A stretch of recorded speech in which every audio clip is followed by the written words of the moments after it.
ikatan kovalen itu adalah salah satu jenis ikatan kimia yang atom N dan atom H pasti perbedaan keelektronegatifannya. Yang kovalen non polar, non artinya tidak ada beda keelektronegatifan. Ikatan kovalen polar dan ada ikatan kovalen non polar. Let's go, jam. Hai Sobat Kemis, selamat datang di podcast Etnocam Official. Bersama saya Putri Nanda, dan obrolan kita kali ini akan membahas tentang ikatan dan senyawa kovalen. Kita bakal seru-seruan bersama dengan narasumber keren kita, yakni Bu Mega. Kita sapa dulu, halo Bu Mega. Halo Kak Putri. Iya, apa kabarnya Bu? Alhamdulillah baik. Wah, kemarin yang episode sebelumnya saya dengan Kak Gines, sekarang Iya. dengan Kak Putri. Iya. Kemana aja Kak? Saya sekeluarga habis liburan Bu, ke Magelang. Oh, ke Magelang. Iya, ke salah satu destinasi wisata yang menjadi warisan dunia itu loh Bu. Pasti Candi Borobudur ya? Iya, betul banget Bu. Ya, saya juga sudah pernah ke sana. Kalau nggak salah 3-4 kali deh. Kalau Sobat Kemis gimana? Udah pernah ke sana atau belum? Sobat Kemis juga udah tahu kan tentang Candi Borobudur? Kalau belum tahu, yuk simak video berikut. Apakah kalian pernah mendengar tentang Candi Borobudur? Candi Borobudur adalah salah satu situs warisan dunia yang merupakan candi atau kuil Buddha terbesar di dunia. Candi Borobudur ini terletak di Magelang, Jawa Tengah. Candi ini diperkirakan dibangun sejak 800 Masehi lalu dengan susunan batuan andesit yang membentuk pola khusus dan disebut dengan pola mandala.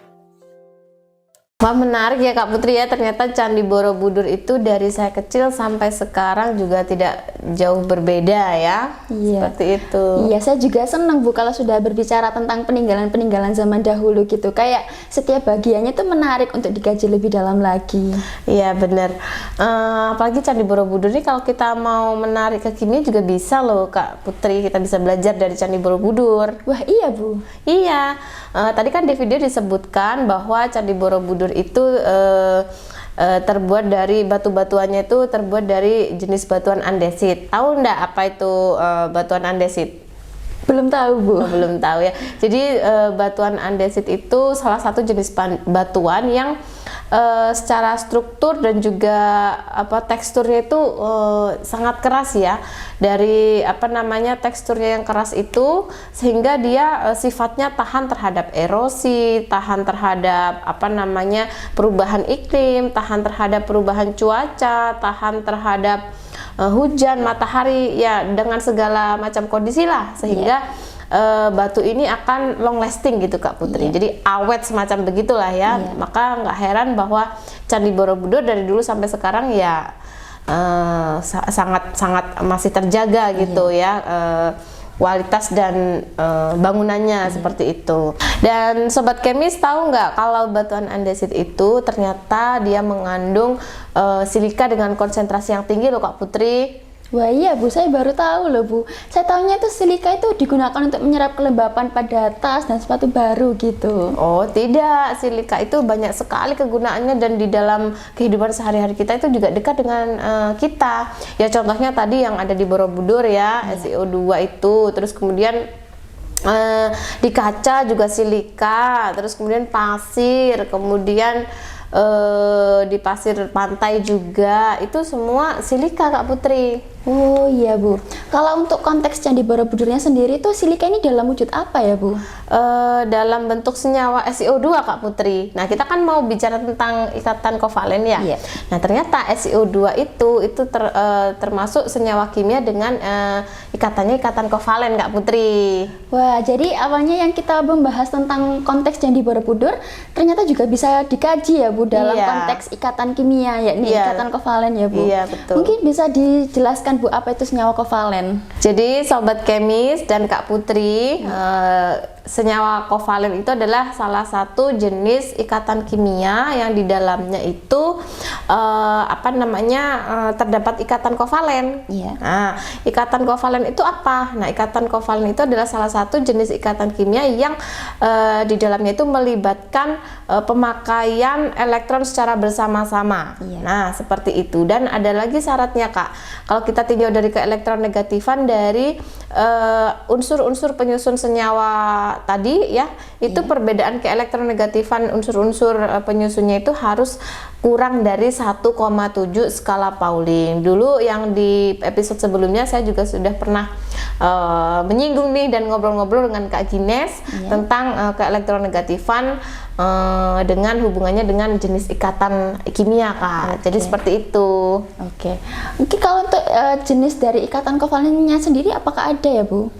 Ada, Kak. Jadi jenis ikatan kovalen itu ada, kita secara umum dibedakan, kita lihat dulu dari keelektronegatifan dari unsur-unsur penyusunnya, terus kita juga bisa melihat dari jumlah elektron yang digunakan untuk berikatan dan membentuk berapa ikatan nanti kovalen yang terbentuk. Jadi seperti itu. Jadi saya ulangi, pada umumnya ya, kalau kita lihat ikatan kovalen itu bisa kita lihat dari kacamata perbedaan keelektronegatifan dari unsur-unsur penyusun senyawa, atau kita lihat dari jumlah elektron yang terlibat dalam pembentukan ikatan kimia, Kak Putri. Seperti itu.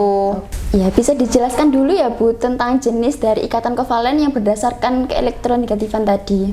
Kalau berdasarkan keelektronegatifan, ini saya jelaskan dengan memakai contoh senyawa yang sederhana, maksudnya yang tersusun dari 2 atom saja ya, karena ini kita levelnya kan masih dasar, biar teman-teman juga mudah memahami seperti itu ya. Jadi kalau misalkan senyawa kovalen itu terdiri hanya dari tersusun dari 2 unsur ya, kita lihat dari perbedaan keelektronegatifannya. Jadi ikatan kovalen yang dilihat dari keelektronegatifannya itu nanti ada yang namanya ikatan kovalen polar dan ada ikatan kovalen non polar. Nah, seperti itu. Apa itu ikatan kovalen polar? Kalau ikatan kovalen polar berarti ada perbedaan keelektronegatifan antara atom satu dengan atom yang lain. Itu namanya ikatan kovalen polar. Ada perbedaan keelektronegatifan. Kalau yang non polar berarti tidak ada perbedaan keelektronegatifan antara atom satu dengan atom yang lain. Dengan kata lain, atom penyusunnya itu sama. Seperti itu, sama. Gitu ya. Jadi ini konteksnya adalah misalkan ada hanya terdiri dari 2 atom ya, tadi penyusun senyawa kovalennya. Seperti itu, Kak Putri. Jadi kalau kita mau mengingat-ingat ya gampang. Gimana tadi, Kak Putri? Ya, jadi untuk yang kovalen polar tadi ada beda keelektronegatifannya, Sobat Kemis. Sedangkan untuk yang kovalen non polar, artinya tidak ada beda keelektronegatifan. Begitu ya, Bu? Iya, betul sekali. Bisa diberikan contoh langsung saja ya, Bu, agar Sobat Kemis ini paham terkait konsepnya. Terkait konsepnya ya, ini saya berikan yang tadi contoh, misalkan yang dari 2 senyawa 2 atom ya, tersusun dari 2 atom. Nanti saya berikan contoh yang lebih dari 2 atom juga.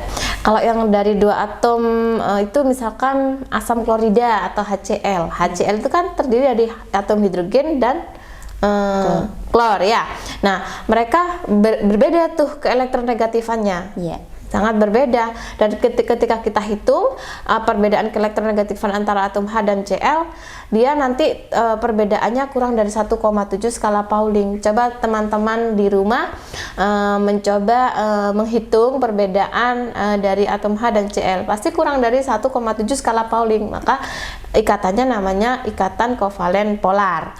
Itu kalau misalkan saya mencontohkan yang dari 2 susunannya dari 2 atom ya. Kalau misalkan yang di kehidupan kita sehari-hari itu ya, Kak ya, apa ya, saya cari dulu yang gampang ya. Ini NH3, Kak, amonia ya, amonia itu kita bisa tinjau ikatannya kovalen atau kovalen polar atau polar gitu ya. Nah, amonia ini yang biasanya kita bisa temui di kehidupan sehari-hari. Biasanya kalau bau telur busuk itu ada amonianya, Kak. Terus kemudian ada juga yang kabar ya, yang kapan hari itu saya membaca berita, Kak.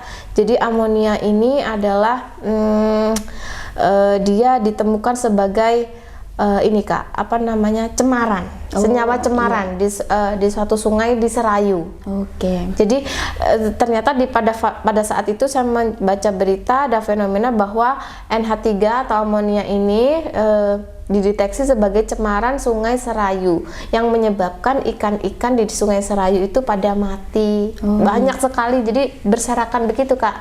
Nah, kalau kita lihat dari situ ya, itu kan senyawa NH3, tidak selalu NH3 jadi cemaran ya. Ada juga dia dimanfaatkan dengan yang lain. Tapi dalam konteks yang berita yang saya baca itu, NH3 itu dideteksi sebagai salah satu cemaran Sungai Serayu yang menyebabkan ikan-ikan itu mati. Nah, kalau kita tarik amonia itu kan rumusnya NH3 ya Kak ya. Nah, kita tinjau ikatannya nih, kita belajar ikatannya. Ikatan antara N dan H dan N pasti berbeda, keelektronegatifannya berbeda sekali. Nah, teman-teman juga bisa mencari tahu atau menghitung perbedaan keelektronegatifan antara atom N dan atom H. Atom N dan atom H pasti perbedaan keelektronegatifannya tidak sama dengan 0 atau kurang dari 1,7 skala Pauling totalnya. Dan kita tahu bahwa NH3 itu punya bentuknya apa Kak? Tahu enggak? Belum tahu Bu. Nah, kira-kira apa Sobat Kemis? Coba dilihat bentuk dari NH3 apa. Dan ternyata bentuk molekul itu juga berpengaruh terhadap kepolaran suatu molekul, seperti itu. Cuman tadi kita kan berbicara dasarnya ya. Cuman intinya senyawa polar itu, senyawa kovalen polar itu kalau dia tersusun dari dua atom saja ya, yang perbedaan keelektronegatifannya seperti HCl. NH3 juga senyawa kovalen polar atau senyawa polar ya. Nah, seperti itu Kak. Nah, kalau contoh selanjutnya yang ikatan kovalen non polar itu, kalau di kehidupan sehari-hari ya Kak Putri, kita bisa memberi contoh itu nginang, tradisi nginang ya. Kalau kita berbicara tentang kebudayaan, kita tradisi nginang. Nginang itu kan ada daun sirihnya, ada ada pinangnya, terus ada semacam bahan-bahan yang lain, ada tembakaunya juga ya, ada beberapa yang pakai itu. Dan itu kalau di masyarakat zaman dulu atau mbah-mbah kita atau buyut-buyut kita itu kan suka nginang. Kak Putri mungkin pernah lihat ya? Pernah lihat Bu, nenek saya itu sering nginang gitu. Oh, sering nginang. Pernah mengamati nggak bagaimana giginya nenek Kak Putri gitu yang nginang tuh? Ya kuat-kuat sih Bu, terus kayak putih gitu. Bahkan sampai lansia gitu masih kuat gitu. Kuat ya, kan masih utuh ya, masih utuh. Jadi memang benar Kak Putri kalau tradisi nginang itu akan membuat kesehatan gigi kita itu akan terjaga secara ini ya, secara struktur ya, dia akan lebih kuat. Karena apa? Nggak ada kuman yang mau menyerang gigi kita. Ternyata setelah diteliti pada kinangan itu tadi, tradisi nginang itu ada senyawa yang membuat dia itu antiseptik.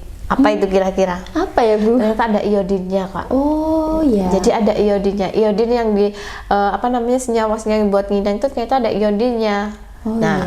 Iodin itu I2. Nah, I2 ya.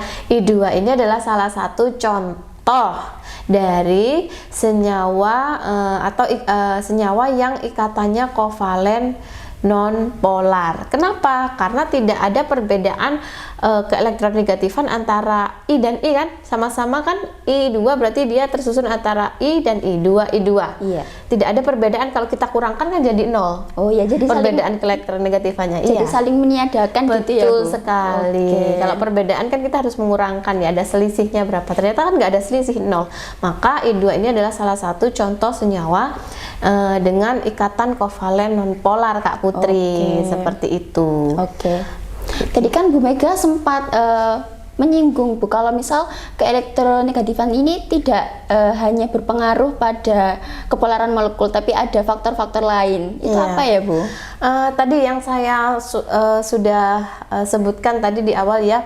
Jadi teman-teman nanti selain melihat keelektronegatifan ya, kalau keelektronegatifan tuh gampangnya teman-teman harus melihat gampangnya itu hanya dari dua senyawanya itu hanya cuma 2 gitu loh Kak. Misalkan HCl tadi.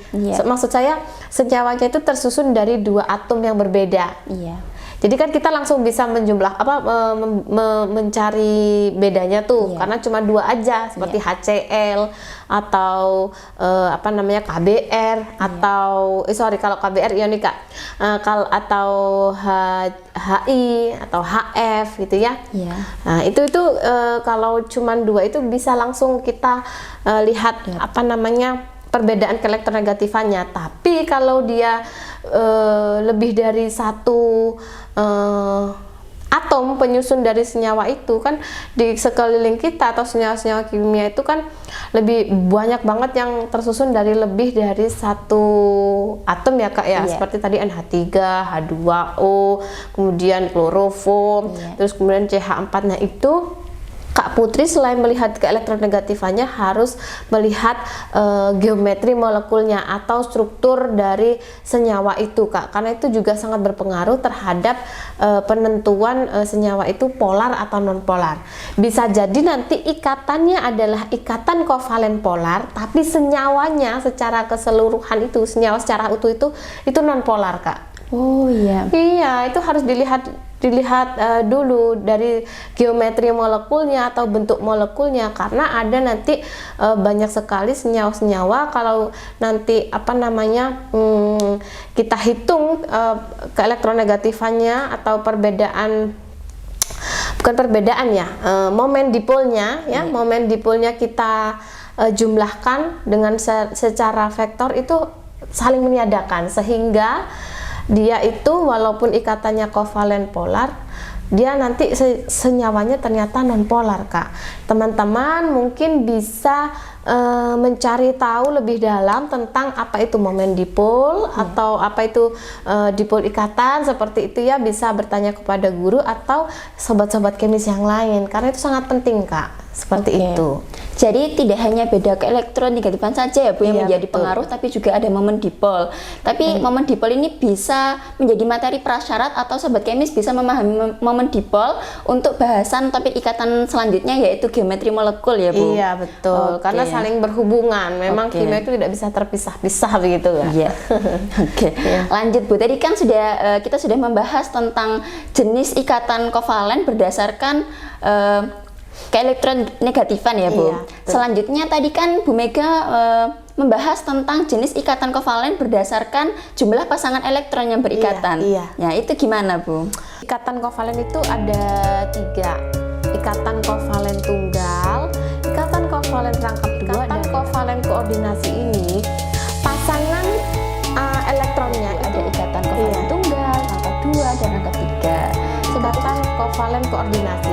Ini konsepnya sebenarnya agak sedikit berbeda dengan